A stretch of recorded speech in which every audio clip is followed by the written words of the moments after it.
جب آپ انہیں عزت بخشیں گے تو اللہ رب العزت آپ کو عزت بخشیں گے۔ آپ صحابہ کرام کی حیات طیبات کو پڑھیں تو چند ایک صحابہ ایسے آپ کو ملیں گے جن کی ایک شادی ہے، وہ بھی اس صورت میں ہے کہ آپ نے کسی صحابی نے آپ صلی اللہ علیہ وسلم کے ہاتھ پر ایمان لایا، اسلام قبول کیا، شادی کی، فوراً جہاد کا حکم ملا، جہاد کے میدان میں چلے گئے، وہ شہید ہو گئے۔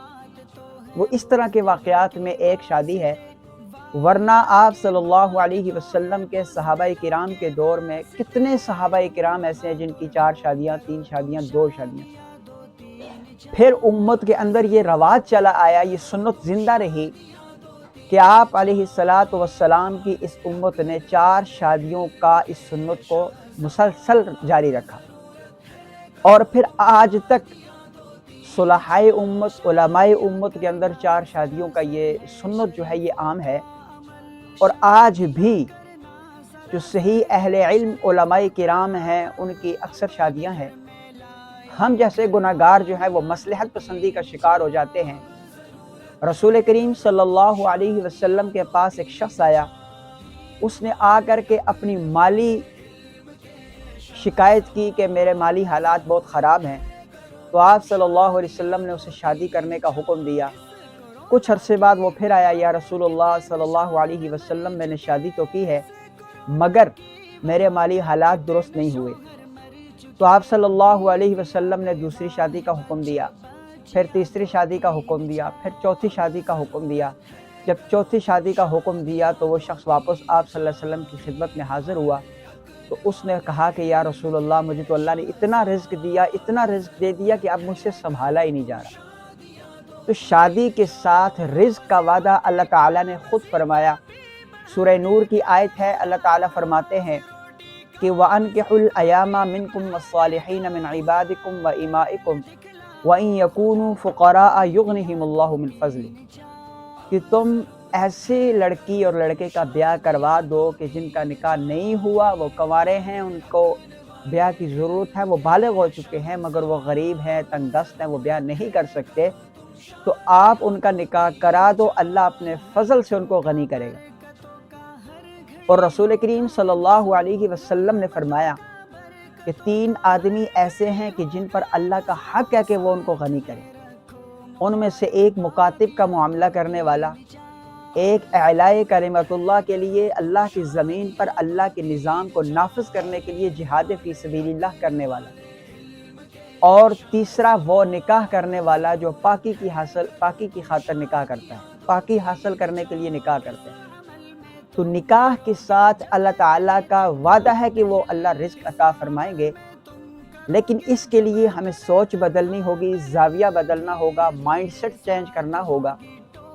ہمارا مائنڈ سیٹ یہ ہے کہ دوسری بیوی آ جائے گی تو اس کو کھلائیں گے کہاں سے، تیسری آ جائے گی تو اس کو رکھیں کہاں پر، کھلائیں گے کہاں سے، خرچ اخراجات کیسے کریں گے۔ آج لوگ 2 بچوں کے اوپر تیسرا بچہ پیدا نہیں ہونے دیتے۔ وجہ یہی ہے کہ ہم ڈرتے اس بات سے ہیں کہ کھلائیں گے کہاں سے، مہنگائی ہے، یہ ہے، وہ ہے، فلاں ہے۔ آپ نے قرآن مجید کے 12ویں پارے کی پہلی آیت کو پڑھنا ہوگا،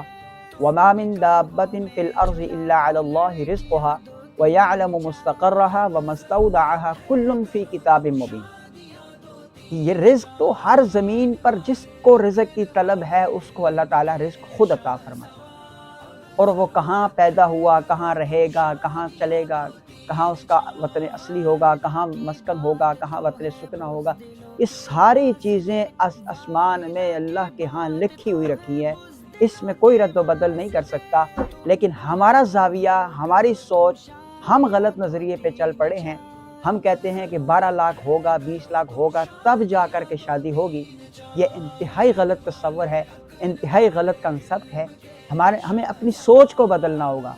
ہمارے لیے اللہ نے وہ سب کچھ پہلے سے کر دیا ہے کہ جس چیز کا ہمیں ضرورت تھی۔ ہمیں کس لیے اللہ تعالیٰ نے وقف کیا، ہمیں کس لیے اللہ تعالیٰ نے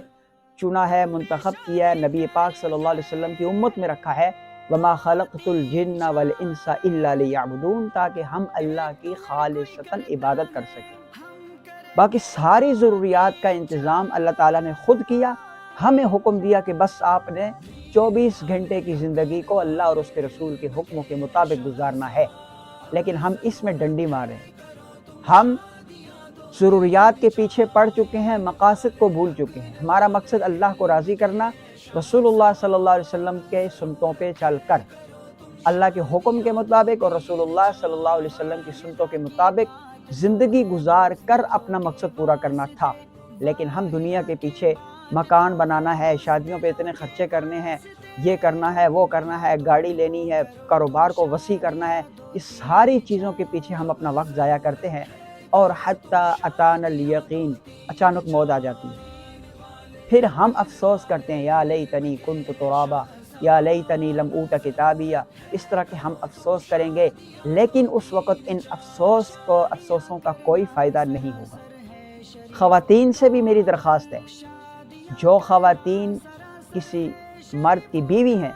اگر وہ یہ بیان سن رہی ہیں تو ان سے میری درخواست ہے کہ کھلے دل کے ساتھ اپنے شوہر کو اجازت دیں کہ وہ اپنے لیے ایک بیوی کا انتخاب کریں، ایسی بیوی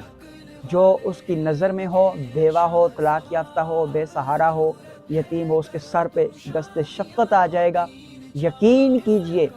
اگر اس دوسرے نکاح کی وجہ سے آپ کی عزت کم ہو گئی تو رسول اللہ صلی اللہ علیہ وسلم سے قیامت کے دن لے لینا، قیامت کے دن وہ عزت آپ رسول اللہ صلی اللہ علیہ وسلم سے لے لینا، لیکن نہیں ہوگی کم۔ آپ کی عزت آپ کے شوہر کی نظر میں بھی بڑھے گی، اللہ کی نظر میں بھی بڑھے گی، رسول اللہ کی نظر میں بھی بڑھے گی۔ اور شوہروں کو چاہیے کہ وہ اپنی بیویوں سے ڈرے نہیں،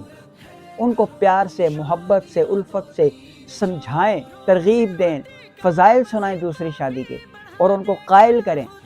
حالانکہ شوہر کے لیے دوسری بیوی سے اجازت لینا ضروری نہیں ہے دوسری شادی کے لیے، لیکن پھر بھی اعتماد کی دنیا کو بحال رکھنا ضروری ہے، اور ان کو اعتماد میں لیتے ہوئے ان کو کہیں کہ میں دوسری شادی کروں گا، اور وہ ان کو خود اجازت دے، بلکہ بیوی جو ہے وہ خود رشتہ دیکھنے کے لیے جائے، اور اس بات کو عام کریں کہ ہم دوسری شادیاں کریں گے انشاءاللہ العزیز۔ اللہ تعالیٰ مجھے بھی اور آپ کو بھی عمل کرنے کی توفیق دے۔